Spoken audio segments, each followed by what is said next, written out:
Hey, we're talking about player over process, and I'll tell you why the team's biggest need might not be what they address first. I'll do it here today in this episode of Locked On Jaguars.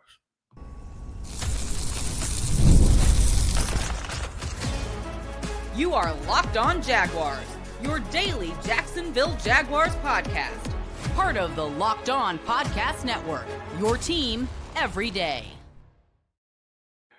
That is, in fact, the truth. It is your team every day here on Locked On Jaguars. We thank you for making us your first listen, reminding you that we're also free to subscribe to wherever you get your podcast. Make sure you tap into that location each and every day so you do not miss an episode of the show. I'm Tony Wiggins, the host of the Locked On Jaguars podcast that today is brought to you by Monarch Money. Take control of your finances with Monarch Money. Use the code LOCKEDONNFL at monarchmoney.com for 50% off your first year. Shout out to the everydayers for joining us here every single day.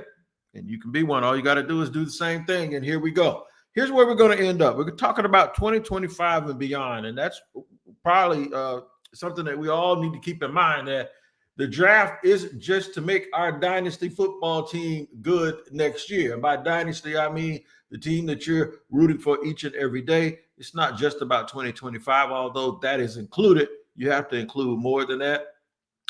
I'll hit you in the middle and tell you that why need might not come first. So we're going to do an exercise today. We've said that over and over again, but for some reason it doesn't resonate with people, and folks always tend to lean back to going towards need when they're talking about best player available.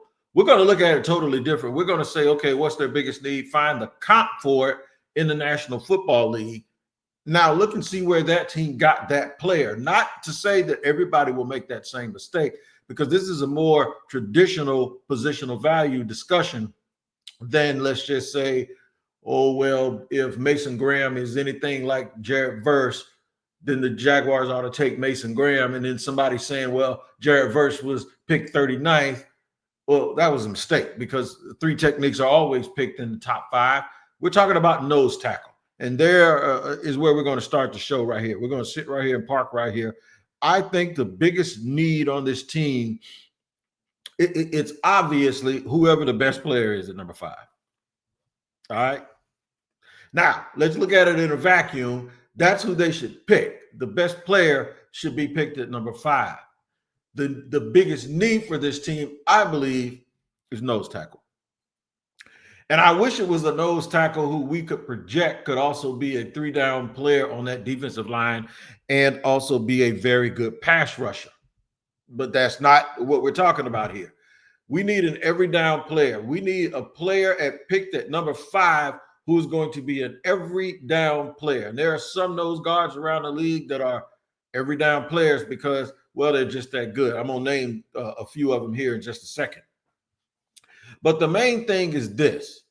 When I often say that the draft doesn't start or stop in the first round or at pick whatever your team is picking at, in this case, it's the Jaguars at number 5, it's true. And you're going to see a lot of people get upset and get angry and then try to preface that by saying, but I'm going to wait and see what they do on day 2, or maybe they'll trade back into the first round. Instead of just looking at the pick like, can that guy play? Will that guy help us? And the reason why folks have a hard time doing that is because they say they're not doing it, but subconsciously everyone is trying to build their team to line up for 2025.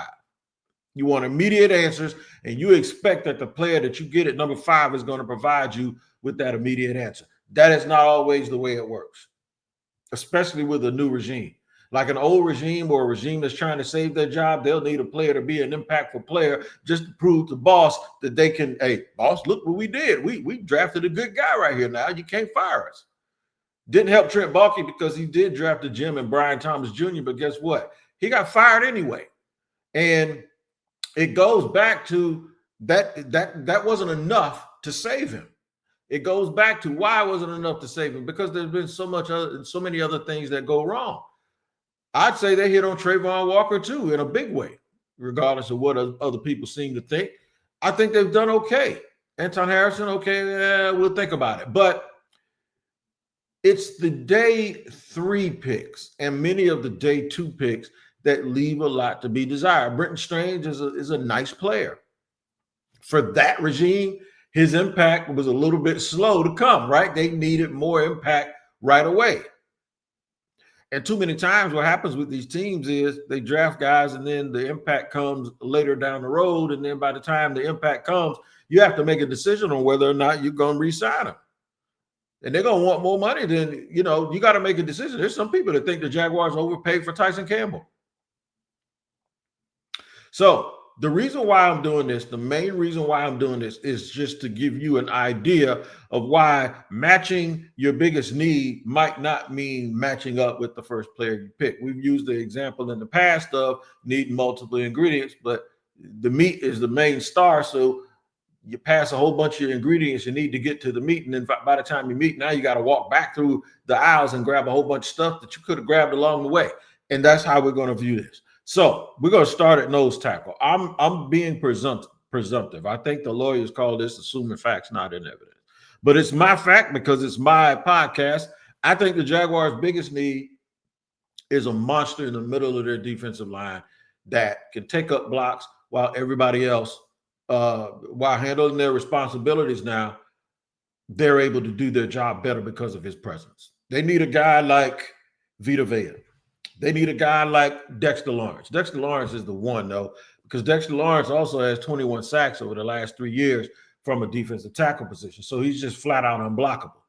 The one thing about those two guys, though, is this. Nobody ever doubted how good they would be. Folks just wonder, were they every down players? Both players were first-round picks. Dexter Lawrence was chosen 17th overall in 2019. One of the few things the Giants did right. Vita was chosen 12th overall in 2018. One of the things that Tampa actually did right, and they did a few things right under Jason Light, so let me correct that. But the third player is a dude that nobody wanted, including me, and that's T'Vondre Sweat. And I don't know how much of a third down player he is right now, but he's so good as a first and second down player, it helps them get their team put in a position to play better on third down. So considering that Dexter Lawrence, Vita and T'Vondre Sweat are lining up the kind of players that line up, and I think that's what the Jaguars need. There ain't nobody going to take a nose tackle in the top 5, top 7 of the draft. Although if you knew they were going to turn out to be this good, and even the teams that took those players, they took heat when they took those guys where they took them at, right? Because when people think about that, people don't think like, okay, that's not something like, I can get something, if not that good, close to it later. And this is the dilemma we have. Nobody wants to take the thing that they need the most. What people want to do is draft Mason Graham and pretend that he can play this way alongside the rest of the guys that the Jaguars have. That's one thing they're doing. The other thing is just take Mason Graham because Eric Armstead is older and Devon Hamilton ain't going to be here forever. And we still don't know about Mason Smith. So just take the best player. You can rotate them. That's another reason that they're giving it. We're going to talk about this more and why drafting need doesn't necessarily line up with what you have to do in the draft and where they can possibly get somebody like this. There's a kid from Michigan named Kenneth Grant that might end up being just as good as these folks. Where can the Jaguars trade back to get to him? We'll talk about that and more here on Locked On Jaguars.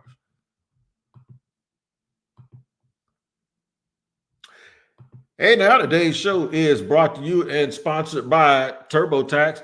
This message is from Intuit TurboTax. Taxes was waiting and wondering if you were going to get any money back. Remember? And then waiting and wondering and worrying some more.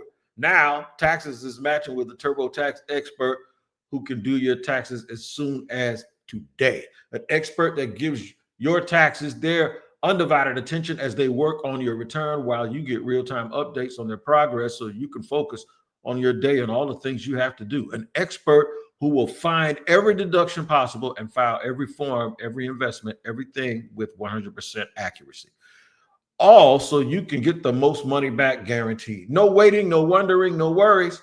Now, this is Taxes. Get an expert now on TurboTax.com. Only available with TurboTax Live, a full service, real-time updates only in iOS mobile app. See guarantee details at TurboTax.com/guarantees.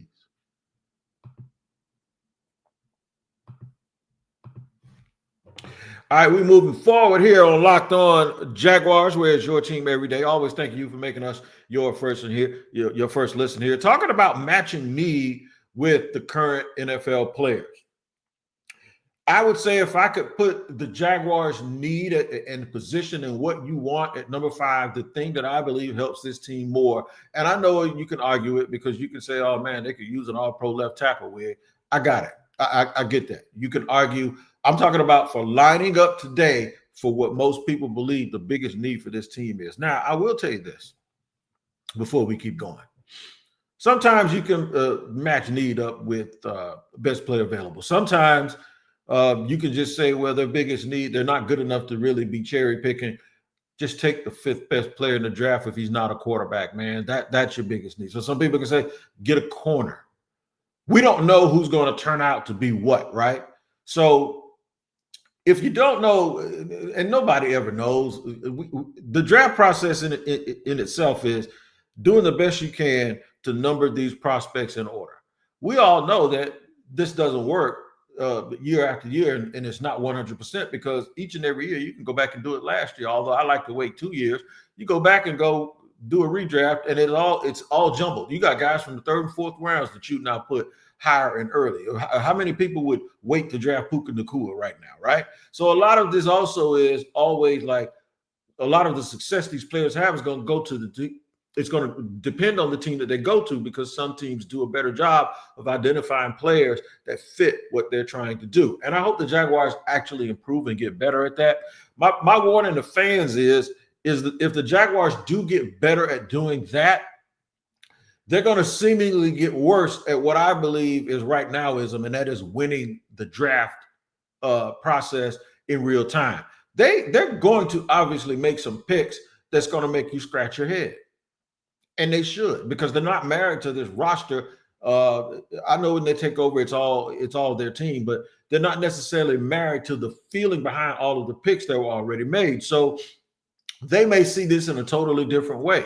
While you may see it as adding on to something, they may see it as, let's take the opportunity to get as many of our types in here, and then we're going to adjust the people into the building to what we're trying to bring, because this is all new, not only new to the new players, it's new to the existing players on the roster too. So there's really nothing to build on that way. What you have to build on is what your idea is of a good team. And the draft can take you in a different way.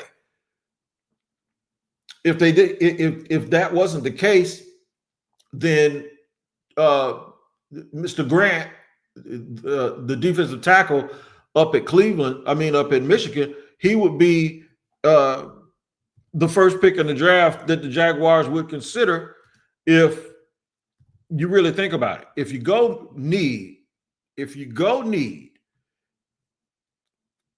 it's not Mason Graham that would be the first choice, in my opinion. It absolutely isn't. At all. That would be Kenneth Grant. That would be his running buddy. That would be the other guy out there. He's more of a fit, if you will, for what the Jacksonville Jaguars appear to be needing right now. In other words, they don't need another Calais Campbell or Malik Jackson. What they need right now on this team, they need Marcel Darius. The question is can they get someone like that? Because you're not going to, unless you hit lightning in a bottle the way Tennessee did last year when they got Devondre Sweat. 9 times out of 10, you ain't getting Kenneth Grant in the top of the 2nd round. So if they actually want to get Kenneth Grant, they'd have to do 2 things. Either trade back or trade up with their 2nd pick. Move back a little bit, 1 or 2 picks. If that's your guy, go ahead and get you an extra 2nd or a 3rd round pick to do that. Use said 2nd or 3rd round pick with your current 2nd and 3rd round pick and try to move up and get into, I think to get him, you got to get to like pick 19 or 20. That's just me. Can they do that? I don't think they can get back up to 19 or 20 from 36 without really, really giving up a bunch of stuff like next year's 1st round pick. One way I think they can probably do that is if they come back, either you come back from 5 and end up in a really, really good spot. And if you're able to do that, you'd have to probably move back twice, or let's just say Cincinnati, you call the Bengals and say, look, man, y'all want to come up here and get an impact player right now, give us 17, a 2 this year, and a number 1 next year. Who's sitting there at number 5 for the Bengals to want to do that? It would have to be somebody like Abdul Carter. It would have to be like a pass rusher. Travis Hunter would have to fall. It would have to be a player who plays a premium position, and I don't even know if Cincinnati would do that since they already got 2 receivers, and Travis wants to play both ways. Who would be the dude that they would come up for? Do you think they do all of that to come up and get Mason Graham when they can sit right there and take Walter Nolan if they want to at 17? Who can you get to make that one big jump? Or do you make 3 little moves back, 2 or 3 little moves, end up with 2 extra seconds and 2 extra thirds and a second, and end up picking somewhere around 16? If you come back from 5, 2 or 3 times, make a couple of little moves each time, then take your guy and then end up with more bites at the apple, that would be an easier way, in my opinion, than either staying at 5 and using that on a player and then trying to get back up, or moving back a little bit and then trying to get back up again. And then you do all of this targeting the dude, and guess what? If he goes off the board, now you got to go to your secondary stuff. Now you got to start looking at using a day 2 pick on a guy like Jamari Caldwell, who, while he's a very good player, I don't think you're going to confuse him with Kenneth Grant, because I think Grant gives you more on third down. I think eventually with his athletic skill set, he gives you more on third down. And then there aren't any other players just like that who can impact all 3 downs from a position of need instantly and make you better. I think Kenneth Grant makes the Jacksonville Jaguars a better team right away. I absolutely do. He's 6'3", 342 pounds, and he's athletic and he moves around, solves a lot of problems for this team. And then if you want to come back and hit that 3 technique position for the future, if you move back a little bit, you'll have even more ammunition to be able to do that. So to do this exercise, it makes sense for me to try to explain to people just how hard this is. You can't just be taking Mason Graham just because they say he's the defensive tackle and you go, it doesn't matter, just put him out there. I've heard that. I've seen that so much. And if the Jaguars are taking an approach that, okay, we're just going to take Mason Graham because he's the best, I ain't got no problem with that. But I got a problem with people that don't understand alignment and understand each position of everybody. I put up a chart of where you're going to play them at, because if you project it, Mason Graham plays the same position as both Eric Armstead and Mason Smith, and possibly even Devon Hamilton, even though he lines up at the 1 and the 0. Devon kind of doesn't play as stout against the run. If he did, we wouldn't be having this conversation. So the only other pure nose tackle they have on the team is Jordan Jefferson, out of LSU, who's in his 2nd year also. A lot really depends on, man, how they feel about the dudes that's already on the roster. And that feeling won't necessarily be totally from the tape that they saw last year. Mason Smith was just a part of the draft process. All of these coaches saw him. James Gladstone has probably had a book on him for 2 or 3 years, and everybody else in the scouting department, they probably know exactly how they felt about him, and then they'll use the tape to see if what they saw justified what they remember seeing in him from an evaluation process at LSU, which probably leads them to the point of saying, we had picked him anyway. And if we wouldn't have picked him, then if the tape shows why we wouldn't have picked him, I mean, you give up on him, but it does mean we're not going to allow that to affect who we draft this year. So the good thing about this is all of these coaches and all of the scouting, the staff members, and I know they haven't made full wholesale changes, but because James comes from that world, it'll be real easy for him to pinpoint exactly how he felt about Mason Smith, and does that need to curb his enthusiasm. like I said, if they do go with Mason Graham, it doesn't stop them from addressing nose tackle with like Tony Wiggins. I think that's the next best player, Tony Wiggins from Ohio State. And you could very well do that. You could very well find some combination of everybody thinks they're going to draft guys in tandem like they did the two from Florida State. I love when things like that happen with the Rams, and now everybody thinks that anybody who was in that room is going to try to,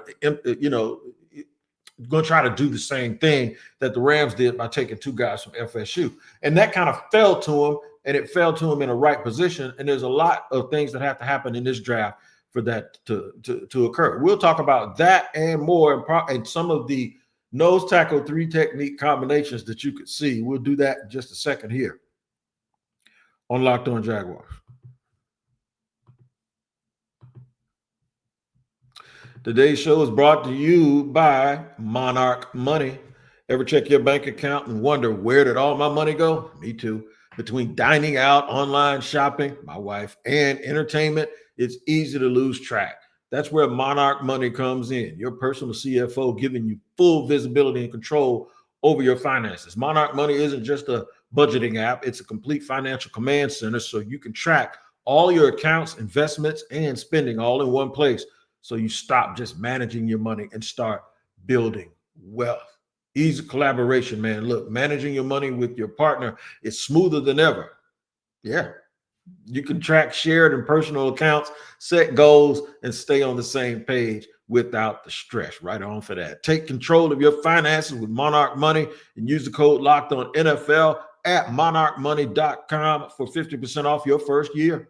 That's Monarch Money, code LOCKEDONNFL for half off your first year.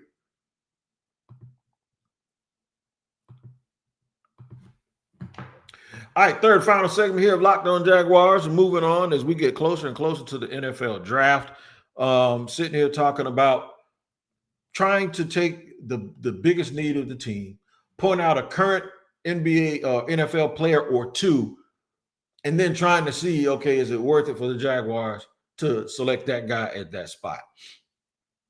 If you want Kenneth Grant, go get him if you think he's a 3-down player. Figure it out.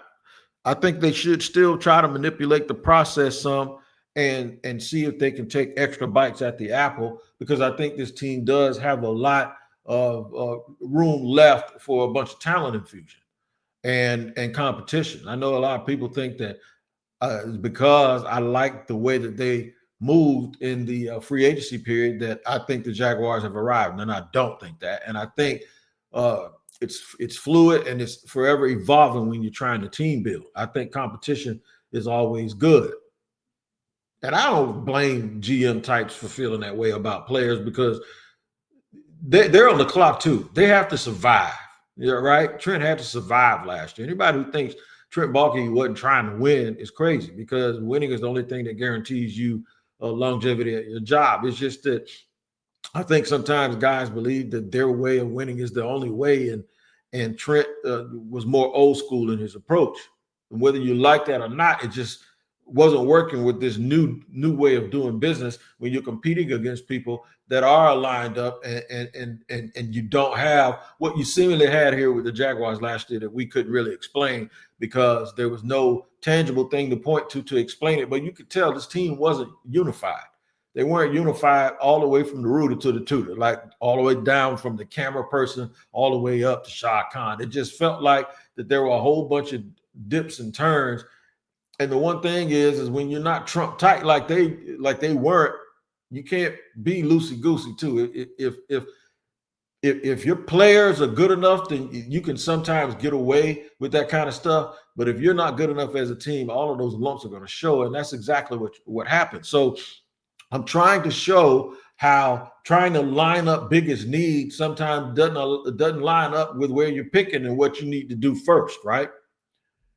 And it's not like you're not prioritizing your need, but you're trying to put yourself in the best position to address all things.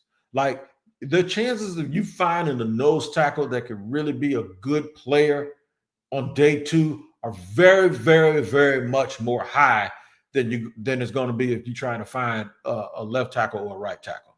So this is one of the things I agree with my friend Marcus Mosier, who works with Locked On Cowboys. The further you get away from the middle, the higher I think those draft picks are going to be, because those guys play in space and they play out. The players that are most visible, that are by themselves, that are going to do things one-on-one, corners, wide receivers, left tackles, right tackles, edge rushers, safeties a lot of times, depending, especially if it's a free safety. I think those guys have to be special, and the store you go to for special is usually day one and high day two. So those picks are now usually used because not so much that you can't find great players to play the interior positions early, great players that warrant it, that's always true. But it's just that because you sometimes can't find the guys I'm talking about, the special guys, it's more and more difficult to find them late. So you pick them where you can.